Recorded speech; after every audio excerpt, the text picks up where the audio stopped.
മുസൽമാനും ക്രിസ്ത്യാനിയും നിന്റെ തന്നുടെ മക്കളെന്നോർത്തിടണം. എന്തിനാണ് യുദ്ധ കോലാഹലം, നമ്മളൊന്നിച്ചു കൈകളെ കോർത്തിടണം.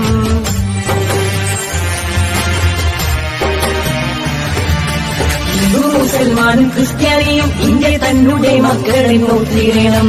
എന്തിനാണ് യുദ്ധ കോലാഹലം, നമ്മളൊന്നിച്ചു കൈകളെ കോർത്തിടണം. ക്രിസ്തുവും കൃഷ്ണനും നബിയും പറഞ്ഞുള്ള സൗഹാർദ്ദ പാതയിൽ നീങ്ങിടണം. ക്രിസ്തുവും കൃഷ്ണനും നബിയും പറഞ്ഞുള്ള സൗഹാർദ്ദ പാതയിൽ നീങ്ങിടണം. അകവിടിയണം, കനലൊതുങ്ങണം, ഇനി സ്നേഹം നിറയും.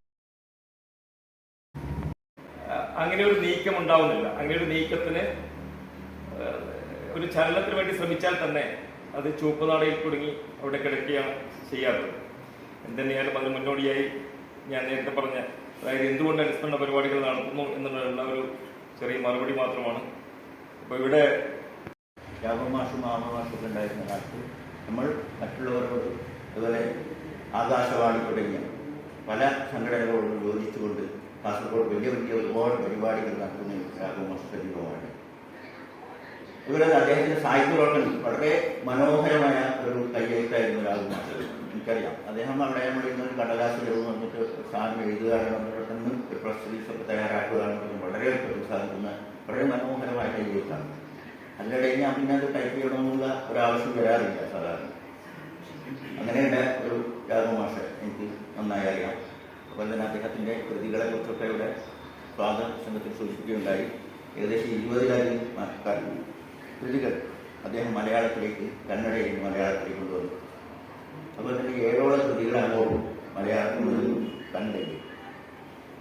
90-ൽ ഇന്ദിരയായിരുന്ന ദേശീയ അവാർഡ് അദ്ദേഹത്തിന് സാഹിത്യ അക്കാദമി, ദേശീയ സാഹിത്യ അക്കാദമി അവാർഡ് കിട്ടുന്നു. അദ്ദേഹത്തിന് അതിൽ പൊതുവായിട്ട് ഡൽഹിയിൽ പോകണം പറയുമ്പോൾ എന്നോട് പറയാണ് പോവുക. അതുപോലെ തന്നെ പിന്നെ കയ്യൂർ സമരം ഇതാറെ ചിരസ്മരണ കന്നഡയിൽ നിന്നും അതിനനുബന്ധിച്ച് വന്ന കന്നഡ ചിരസ്മരണ എന്ന നോവൽ മലയാളത്തിലേക്ക് നോക്കി. അതിന്റെ പ്രത്യേകത എന്താണെന്ന് വെച്ചാൽ ആ കന്നഡ കൃതി എഴുതിയ ആ സാഹിത്യകാരനടക്കം അത് പ്രശസ്തമാവുന്നത് രാഘവമാഷ വിവർത്തനത്തോടു കൂടിയെന്നാണ്. അദ്ദേഹത്തിന്റെ ആ വിവർത്തനത്തിന്റെ ഒരു മഹത്വമായി അത് പരിഗണിക്കേണ്ടതാണ്. അതുപോലെ തന്നെ ഒരുപാട് പിന്നെ എഴുത്തുകൾ, ഈ തുളു ഇതിനെക്കുറിച്ച് ഒരു കൃതി അദ്ദേഹം തുളു ഭാഷ, നാട് ഭാഷ പേരെന്ത് കാസർഗോഡിന്റെ തുളുവോടനുബന്ധിച്ചുള്ള ഒരുപാട്, കാസർഗോഡിന്റെ എന്നല്ല സൗത്ത് കാനറയുടെ ഒരുപാട് ചരിത്ര മുദ്രകൾ അതിൽ പതിവുള്ളത്. എനിക്ക് ഓർമ്മയില്ല, ഞാൻ നമ്മുടെ വളയത്തടിയും മൈപ്പാടി രാജാവിനെ കുറിച്ചൊക്കെ നമ്മളറിയാത്ത കാര്യങ്ങളൊക്കെ ഈ രാഘവമാഷ് ഈ പുസ്തകത്തിലൂടെ, ആ പുസ്തകമൊക്കെ ഇന്ന് കിട്ടാനില്ല എന്നുള്ളത് ഖേദകരമായ വസ്തുതയാണ്. അതൊക്കെ ഈ പുതിയ തലമുറ തീർച്ചയായും വായിക്കേണ്ട രാഘവമാഷിന്റെ കൃതികൾ എന്നാണെന്ന് ഞാൻ പറയാൻ പോകുന്നത്. നീ കൗരവത്തിൽ ചേരേണ്ടവനല്ല, ധർമ്മരാജന്റെ ജ്യേഷ്ഠനാണെന്ന് പറയും. പക്ഷെ പറയുന്ന സമയം വളരെ കഴിഞ്ഞിട്ടായതുകൊണ്ട് കർണന് വളരെ ദുഃഖമാണ്. എന്ന വ്യാസഭാരതത്തിൽ ഇങ്ങനത്തെ ഈ സിറ്റുവേഷന് ക്രിയേറ്റ് ആക്കിയതും പമ്പനാക്കിയതും വളരെ വ്യത്യാസമായിട്ടുണ്ട്. ദുര്യോധന ഭാനുമതി ആ ഒരു നോയിക്കൊള്ളും. ദുര്യോധനയുടെ പത്നി റാണി, ഭാരത ട്രാൻസ്ലേഷൻ പമ്പഭാരതത്തിന് അതേപോലെ കാവ്യാത്മകമായിട്ട് ട്രാൻസ്ലേഷൻ ചെയ്യാൻ പറ്റില്ല. അന്നത്തെ ഭാഷ, പിന്നെ അതിന്റെ ഛന്ദസ് ഇത്യാദി. സർ അതിനെ കൂടി ഇന്നത്തെ ഒരു പ്രസംഗം കാണുന്നില്ല. കർണന് ദുര്യോധന് എത്ര സ്നേഹം കാട്ടിച്ചിട്ടുണ്ടോ എന്നായിരുന്നു പറഞ്ഞ ഒരു തെളിവായിട്ടാണ് പമ്പനി ഈ ഒരു സന്നിവേശം. ബഹളത്തിൽ റാണിയുടെ മുത്തുമാല പൊട്ടിപ്പോയി, മുത്തുകുളത്തെ നിലത്തിൽ ചെതറിക്കടന്നു. കർണൻ തനിക്ക് പറ്റിയ അബദ്ധത്തിൽ വീറപ്പുണ്ട് നിന്നു. സോ മുത്തുമാല പൊട്ടിയപ്പി, മുത്തുമാല അന്തപുരത്തിന്റെ നിലത്തില് ഇങ്ങനെ പടപടപടപടപടപട പോയിട്ട് അവൾക്ക് ഷോക്കായി, കർണന് ഷോക്കായി. പക്ഷെ ട്രാജഡി എന്ന് വെച്ചാല് അറ്റ് ദി ടൈം ദുര്യോധനം കടന്നു വന്നു. നമ്മുടെ ഭാര്യയുടെ ഒന്നിച്ചിട്ട് നമ്മളെ സുഹൃത്ത് നമ്മളെ ബെഡ്റൂമിൽ പകിട കളിച്ചുകൊണ്ടുണ്ട്. അത് അവര് തമാശക്ക് അവളെ കഴുത്തിൽ കയറി പിടിച്ചിട്ട് അവളുടെ കരിമണി പൊട്ടിപ്പോയിട്ട് അവൾക്ക് നമ്മളാളെ കയറിയാല് നമ്മുടെ സ്ഥിതി എങ്ങനെയുണ്ടാവും? എത്ര നല്ല സ്ഥിതി. പക്ഷേ ആ സമയത്ത് ദുര്യോധനൻ എന്തിനു പറഞ്ഞു, മുത്തുകൾ പിറക്കി കൊടുക്കുന്നതിൽ തെറ്റില്ലല്ലോ അന്ന് ദുര്യോധനൻ പറഞ്ഞു എന്ന് പറഞ്ഞുകൊണ്ട് ഇതാണ് കർണൻ പറയുന്നത് കൃഷ്ണനോട്. കൃഷ്ണ, സംഭവം ശരിയാണ്, സത്യം മനസ്സിലായി, ഞാൻ പാണ്ഡവരെ ഒന്നിച്ചിട്ട് വരണമെന്ന് നീ പറഞ്ഞ് തെറ്റുപറ്റി ഒരുപാട്. നിങ്ങൾക്കറിയാം, ഒന്നും കൂടി കാഞ്ഞങ്ങാട് പോയിട്ട് മഞ്ചേശ്വരം ഗോവിന്ദ പയ്യനെ പറ്റി കേട്ടാൽ അറിയാത്തവർ കന്നഡത്തിന്റെ രാഷ്ട്രീയമാണ്. വെറും ക്രിയേറ്റീവായിട്ടുള്ള ഫിക്ഷൻ ആയിട്ടുള്ള കാര്യങ്ങൾ മാത്രമല്ല, റിസർച്ചിന്റെ മെത്തഡോളജി, റിസർച്ചിന്റെ മറ്റേ നമ്മുടെ ഇംഗ്ലീഷ് അല്ലെങ്കിൽ മിഷനറികൾ ചെയ്ത് ആ കാലഘട്ടത്തിൽ അവർ മാത്രമേ അറിയുമായിരുന്നു ആ ഒരു റിസർച്ച് മെന്റാലിറ്റിയും റിസർച്ച് ആറ്റിറ്റ്യൂഡും. ആ കാലഘട്ടത്തിൽ നമ്മുടെ ഇന്ത്യയിൽ വെച്ചിട്ട് ചില റിസർച്ച് സ്കോളേഴ്സ് ഉണ്ടായിരുന്നു. അതിൽ ഒന്ന് അറിഞ്ഞേ പറ്റും. ഞാൻ ഒരു ഉദാഹരണം പറയാം. ഒരു ട്രാൻസ്ലേറ്ററിന്റെ എങ്ങനെ ആയിരിക്കണം ഒരു ട്രാൻസ്ലേറ്റർ എന്ന് പറഞ്ഞതിന് ഒരു ഉദാഹരണം കൂടി ഞാൻ പറയാം. സെന്റൻസ് വരും, പക്ഷെ ഇതൊരു ട്രാൻസ്ലേഷൻ ആവൂല. അത് ഇംഗ്ലീഷിൽ നിന്ന് നമുക്ക് ഇന്ത്യൻ ഭാഷയിലേക്ക് എടുക്കുമ്പോഴോ വലിയ ബുദ്ധിമുട്ടുകളാണ്. ഇന്ത്യൻ ഭാഷയിൽ റീജിയണൽ ലാംഗ്വേജ്, ഇപ്പോൾ കന്നഡ, മലയാള, ദ്രവിഡിയൻ ലാംഗ്വേജിന്റെ ഭാഗങ്ങളാണ് അഞ്ച് ഭാഷകൾ. കുറെ വേർഡുകൾ ഒരേപോലെ ഉണ്ടാവും, പക്ഷേ വളരെ ജാഗ്രത വേണം. ഇംഗ്ലീഷിലാട്ടി കൂടുതൽ ജാഗ്രത വേണ്ടി വരും. സാൻസ്ക്രിറ്റ് വേർഡ് ഈ അഞ്ച് ഭാഷകളിലും ഉപയോഗപ്പെടുത്തുന്നത് നമുക്കറിയാം. മലയാളത്തിൽ ഏറ്റവും കൂടുതലാണ്, തമിഴിൽ കുറവാണ്, മലയാളത്തിൽ അത്ര, കന്നഡത്തിൽ സാൻസ്ക്രിറ്റ് വേർഡുകളില്ല. പക്ഷെ സാൻസ്ക്രിറ്റ് വേർഡ് ഇല്ലാത്ത ഭാരതീയ ഭാഷ വളരെ വളരെ കുറവാണ്. ഈ അവസരത്തിൽ മലയാളക്കാർ സംസ്കൃതത്തിന്റെ ഒരു വേർഡ് ഉപയോഗിക്കുന്നു. ഉദാഹരണത്തിന് അവസരം. കന്നഡത്തിൽ വന്നാൽ സംസ്കൃതത്തിന്റെ അവസര കന്നഡത്തിൽ വരുമ്പോൾ മലയാളത്തിൽ ഉപയോഗിക്കുന്ന മീനിങ്ങിലല്ല ഉപയോഗിക്കുന്നത്. അതുകൊണ്ടാണ് മലയാളക്കാർ കന്നഡ പഠിക്കുമ്പോൾ ഈ ബുദ്ധിമുട്ടുകൾ വളരെ നേരിടുന്നുണ്ട്. നമുക്കറിയാം. സോ രാഷ്ട്രീയം, രാജ്യ, പ്രാന്ത്യ, ഇങ്ങനെ ഒരുപാട് ഈ സംസ്കൃത വേർഡുകൾ, ചില വേർഡുകൾ കന്നഡയിലും മലയാളത്തിലും ഉപയോഗിക്കുന്നത് നേരെ ഓപ്പോസായിട്ടാണ്. നമ്മുടെ മലയാളത്തിൽ പറഞ്ഞ രാജ്യം കന്നഡത്തിന്റെ രാജ്യമേ അല്ല. മലയാളത്തിന്റെ രാജ്യം നേഷനാണ്, കന്നഡത്തിന്റെ രാജ്യം സ്റ്റേറ്റാണ്. സോ ഈ ഞാൻ ഇതെല്ലാം നിങ്ങൾക്ക് അറിയുന്ന വിഷയമാണ്, അറിയാത്ത വിഷയങ്ങളല്ല. ഇന്നത്തെ സന്ദർഭത്തിൽ കന്നഡത്തിൽ നിന്ന് മലയാളത്തിലേക്ക് ട്രാൻസ്ലേഷൻ ചെയ്യുമ്പോൾ ട്രാൻസ്ലേറ്റർ വളരെ ശ്രദ്ധിക്കണം. അതല്ലെങ്കിൽ വക്കീൽ നോട്ടീസ്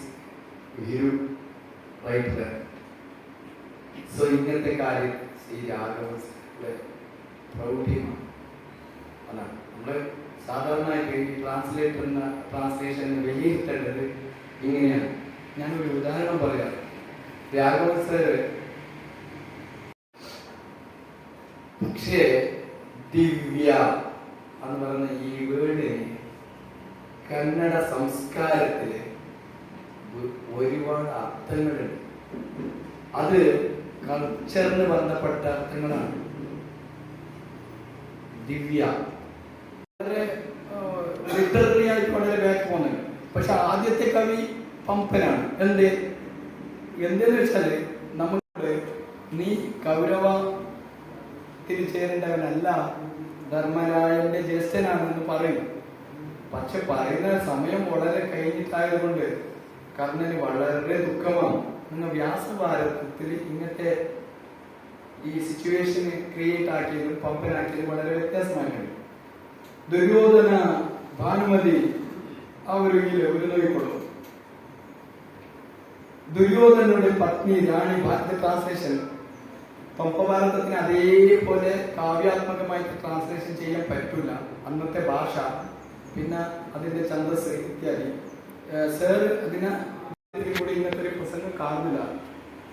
കർണന്, ദുര്യോധന് എത്ര എത്ര സ്നേഹം കാട്ടിച്ചിട്ടു എന്നായിരുന്നു പറഞ്ഞ ഒരു തെളിവായിട്ടാണ് പമ്പനി ഈ ഒരു സന്നിവേശം ബഹളത്തിൽ റാണിയുടെ മുത്തുമാല പൊട്ടിപ്പോയി, മുത്തുകുളത്തെ നിലത്തിൽ ചെതറിക്കടന്നു.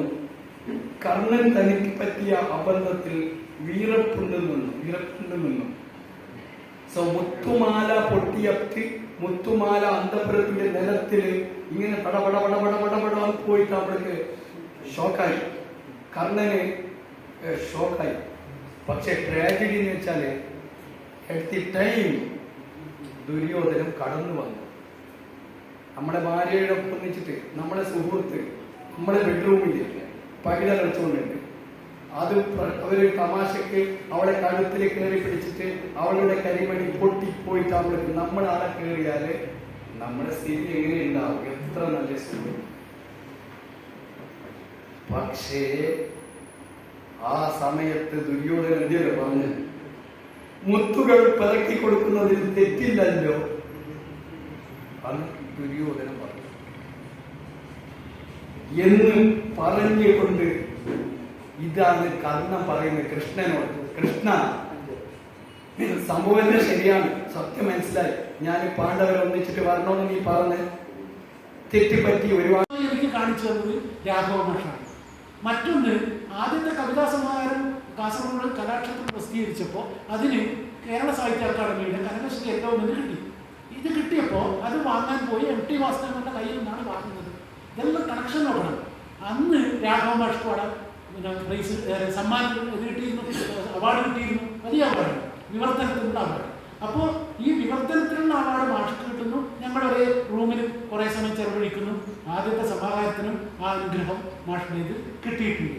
അങ്ങനെ ഉത്തരദേശത്തിൽ കവിത പ്രസിദ്ധീകരിക്കും. പക്ഷെ അപ്പോഴും ഈ മാഷ് ഞങ്ങളുടെയൊക്കെ പിടിച്ച് കയറ്റാനുള്ള ഒരു ചേർത്ത് നിർത്തൽ മാഷുടെ ഭാഗത്തു നിന്ന് ഉണ്ടായിരുന്നു. അപ്പോൾ ഉത്തരദേശത്തെ മൊത്തം മാഷ് തലോടി. അങ്ങനെ ആ നാട്ടുഭാഷയുടെ ഒരു വീര്യം മറ്റു ഭാഷകളിലേക്ക് പറഞ്ഞു കൊടുത്തു. വിശാലമായ ഒരു ദേശീയതയാണ് അദ്ദേഹത്തിനുള്ളത്. ഇവിടെയുള്ള മാനുഷിക മൂല്യങ്ങൾ ലോകത്തോട് പിടിച്ചു പറയുകയാണ്. തുളു ഭാഷയിൽ അങ്ങനെയുണ്ട്, അല്ലെങ്കിൽ കർണാടക ഭാഷയിൽ ഇങ്ങനെയുണ്ട്. ഈ സംഗതികളെയൊക്കെ മറ്റ് ഭാഷകളിലേക്ക് അദ്ദേഹം കാണിച്ചു കൊടുക്കുന്നു. അങ്ങനെ ഉത്തരദേശ സാഹിത്യവേദിയിൽ വന്നപ്പോൾ, സാഹിത്യവേദിയിൽ ഞാൻ കാസർഗോഡ് കോളേജിൽ പഠിക്കുകയാണെന്ന്, പ്രീ ഡിഗ്രി നെഹ്റു കോളേജിൽ കഴിഞ്ഞ് കാസർഗോഡ് കോളേജിലേക്ക് ഡിഗ്രിക്കും PGക്കും ഇവിടെ പഠിച്ചപ്പോൾ ഇവിടെയുള്ള സാഹിത്യവേദിയുമായി ബന്ധപ്പെടുന്നു. അങ്ങനെയാണ് നമ്മളൊക്കെ ഒരു കുടുംബമായത്. ഇന്നിപ്പോൾ ഞാൻ നമ്മുടെ വ്യത്യാസമുണ്ട്, നമ്മുടെ ഒരു കുടുംബാംഗങ്ങളാണ്. ഈ കുടുംബ ബന്ധം ഊട്ടിയുറപ്പിക്കാനുള്ള കാരണവരായിരുന്നു ആര്? സി രാഘവ മാഷ്, അതുപോലെ അഹമ്മദ് മാഷും ഇബ്രാഹിം മാഷും, ഇവരൊക്കെ അങ്ങനെയാണ്. അപ്പൊ രാഘവ മാഷ് അവിടെ ഒരു കാരണവരായിരുന്നു. എന്നാൽ ഒരിക്കൽ പോലും കാരണവരുടെ മട്ടും ഭാവമോ ഒന്നും മാഷക്കുണ്ടായിരുന്നില്ല. ചൈൽഡ് ലൈക്ക് ഇന്നസെൻസ് എന്ന് പറയും. ഇപ്പം ഒരു ആക്ടർക്ക് വേണ്ടത്, അത് ഞാൻ സിനിമയിൽ അഭിനയിച്ചുകൊണ്ടല്ല പറയുന്നത്, പറയാമോ, ചാൻസ് കിട്ടുന്നത്. അപ്പോൾ ഒരു ആക്ടർക്ക് വേണ്ടത് നന്നായിട്ട് നാടകത്തിൽ അഭിനയിക്കുന്ന നരേന്ദ്ര മാഷൊക്കെ ഇവിടെ ഡ്രാക്കുളൊക്കെ അഭിനയിച്ചത് എനിക്ക് ഓർമ്മയുണ്ട്. PG രവിയൊക്കെ ഗോപാലകൃഷ്ണ മാഷിന്റെ ആ നാടകത്തിലൊക്കെ അഭിനയിച്ചത് ഓർമ്മയുണ്ട്. അപ്പൊ ഒരു നടന് വേണ്ടത് എന്താണെന്ന് പറഞ്ഞാൽ ചൈൽഡ് ലൈക്ക് ഇന്നസെൻസ് ആണ്. അത് ചൈൽഡ് ലൈക്ക് ഇന്നസെൻസ് എന്ന് പറഞ്ഞാൽ ഒരു കുട്ടിയുടെ നിഷ്കളങ്കത ഉണ്ടാവണം. അപ്പൊ അങ്ങനെ കുട്ടിയുടെ എനിക്ക് കുറച്ച് കള്ളത്തരമുണ്ടായാലും നല്ല നടനാവാൻ പറ്റുന്നില്ല, നല്ല നടനാവുന്നുണ്ട്. അപ്പൊ മാഷ് അങ്ങനെയുള്ളൊരു ചൈൽഡ് ലൈക്ക് ഇന്നസെൻസ് ഉള്ളിൽ കീപ്പ് ചെയ്യുന്നുണ്ട്. ഈ മനുഷ്യൻ എന്ത് ചെയ്തു എന്ന് പറഞ്ഞാൽ എല്ലാവരെയും ഹൃദയം കൊണ്ട് തൊട്ടു. ഹൃദയം കൊണ്ട് തൊടാൻ പറ്റുകയാണെന്നതാണ്. പഠിക്കുന്ന കാലത്ത് അവിടെ വീണാറാണി എഴുതിയിരുന്നു കവിത. അപ്പൊ വീണാറാണി ശ്രീരാഘവ മാഷെ കുറിച്ചൊരു പുസ്തകം തന്നെ എഴുതിയിട്ടുണ്ട്. ഇത് ഇറക്കിയിട്ടുള്ളത് പിന്നെ കേരള ഭാഷാ ഇൻസ്റ്റിറ്റ്യൂട്ടാണ്. അപ്പൊ ഈ ശ്രീരാഘവൻ എന്ന് പറഞ്ഞ ചെറിയ പുസ്തകം മതി നമുക്ക് രാഘവ മാഷെ സമഗ്രമായി മനസ്സിലാക്കാൻ. പക്ഷെ ഇത് മനസ്സിലാക്കിയാൽ ഈ പുസ്തകം വായിച്ചാൽ നമ്മൾ പിന്നീട് രാഘവ മാഷ് മലയാളത്തിലേക്ക് കൊണ്ടുവന്ന ഒരുപാട് കന്നഡ നോവലുകളെ കുറിച്ച് മനസ്സിലാക്കും. അതിൽ UR അനന്തമൂർത്തിയുണ്ട്, ചന്ദ്രശേഖര കമ്പാറുണ്ട്, അങ്ങനെയുള്ള MT വാസുദേവന്റെ കൃതി അങ്ങോട്ട് കൊടുത്തിട്ടുണ്ട്. ഭീമായനം എന്ന് പറഞ്ഞിട്ട് ഇത് ഇപ്പം എല്ലാവരും പറഞ്ഞു കഴിഞ്ഞു. ഇപ്പം ഞാനിപ്പോൾ നിൽക്കുമ്പോൾ മലയാളം അതിൻ്റെ മാഷെക്കുറിച്ച് പലതും പറഞ്ഞു. അപ്പോൾ എനിക്ക് പറയാനുള്ളത് എൻ്റെ പേഴ്സണലായിട്ടുള്ള കാര്യങ്ങൾ മാത്രമേ എനിക്ക് ബാക്കിയുള്ളൂ. കാരണം മറ്റേതെല്ലാം എല്ലാവർക്കും അറിയുന്ന കാര്യമാണ്. അപ്പോൾ ഈ ഭീമായനം എന്ന് പറയുന്ന ഇതിനെ എന്തുകൊണ്ട് തിരഞ്ഞെടുത്തു? അതൊരു അധികൃതന്റെ കഥയായതുകൊണ്ടാണ്. എന്തുകൊണ്ട് ഭൂലോക ചിന്താരമ തിരഞ്ഞെടുക്കുന്നു? അത് സ്ത്രീയുടെ കഥയായതുകൊണ്ടാണ്. സ്വാതന്ത്ര്യത്തിൻ്റെ കഥയായതുകൊണ്ടാണ്. അപ്പോൾ ഈ ഒരു സംഭവം അധകൃതൻ്റെയും എവിടെയൊക്കെ മനുഷ്യൻ അടിച്ചമർത്തപ്പെടുന്നുവോ, ഭീമൻ എന്ന് പറയുന്ന വലിയൊരു കഥ, ഒരു അത്രയൊന്നും പ്രാധാന്യം മഹാഭാരതത്തിൽ കിട്ടിയിട്ടില്ല. പക്ഷേ എല്ലാ ഭാരതവും അല്ല, അതിന് പ്രധാനമല്ലാത്ത കുറേ ആളുകളുണ്ട്, ദളിതരുണ്ട്, അതുപോലെ. അപ്പോൾ അങ്ങനെ ഈ മഹാഭാരതത്തിലുള്ള ഭീമനെ ഒരു രണ്ടാം കിടയായ ഭീമനെ ഒന്നാം കിടയായി കൊണ്ടുവന്നു. MT അങ്ങനെയുള്ള ഒരാളാണല്ലോ. ഇപ്പോൾ ചതിയനായ ചന്തുവിനെ നല്ലൊരു ചന്തുവായി മാറ്റുന്ന പോലെ ഭീമനെ രണ്ടാം ഊഴക്കാരനായ ഭീമനെ ഒന്നാം കിടക്കാരനായി കൊണ്ടുവരികയാണ്. ധർമ്മപുത്രൻ ആരാണ് ധർമ്മം, ഏതാണ് ശരിയായ ധർമ്മം എന്നൊക്കെയുള്ള ഒരു ചിന്ത നമ്മളിൽ ഉണ്ടാക്കുന്ന തരത്തിലുള്ള കൃതിയായതുകൊണ്ട് അങ്ങനെയുള്ള കൃതികളെയാണ് പിന്നെ വിവർത്തനത്തിന് രാഘവ മാഷ് തിരഞ്ഞെടുക്കുന്നത്.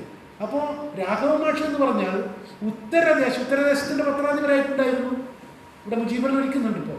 അപ്പോൾ രാഘവ മാഷെ തൊടുമ്പോൾ നമ്മൾ തൊടുന്നത് അഹമ്മദ് മാഷെ തൊടും, അപ്പുക്കുട്ടൻ മാഷെ തൊടും, അതുപോലെ തന്നെ പിന്നെ കാസർഗോഡിനും ഇബ്രാഹിം ബേബിച്ച മാഷെ തൊടും, ഉബൈദ് മാഷെ തൊടും. അപ്പോൾ ഈ ഒരു തൊടൽ ഇവിടെയുള്ള എല്ലാ ആളുകളും എന്നെക്കാളും പറയാൻ പ്രാപ്തിയുള്ള ആളുകളാണ് ഇവിടെ ഇരിക്കുന്നതല്ല. ഇപ്പം നരേന്ദ്ര മാഷെ പോലെ ഉള്ള ഗുരുനാഥന്മാർ ഇവിടെയുണ്ട്.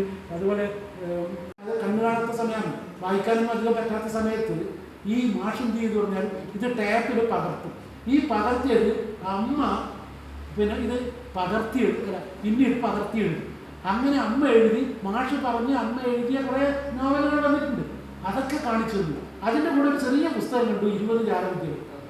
ഞാൻ ആലോചിച്ചു, മാഷ് ചെയ്യുന്നതെല്ലാം ജാലവിദ്യ തന്നെയാണ്. അത് വായിച്ച ഒരു അധ്യായം വെറുതെ വായിച്ചു നോക്കി. ഏതോ ഒരു ഫിസിക്സ് പാഠത്തിൻ്റെ വളരെ ലളിതമായ ആവിഷ്കാരം വായിച്ച ഏത് കുട്ടിക്കും മനസ്സിലാവും. അങ്ങനെ ആവണം അധ്യാപകൻ, അല്ല മാഷേ?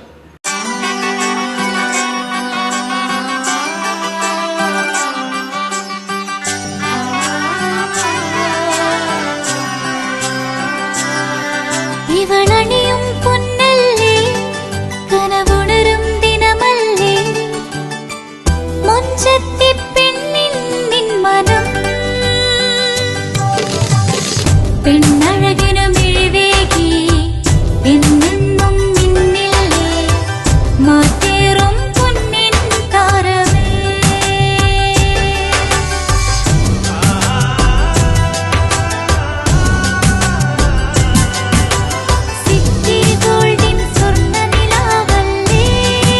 City Gold and Diamonds, Kerala and Karnataka, the glow of purity.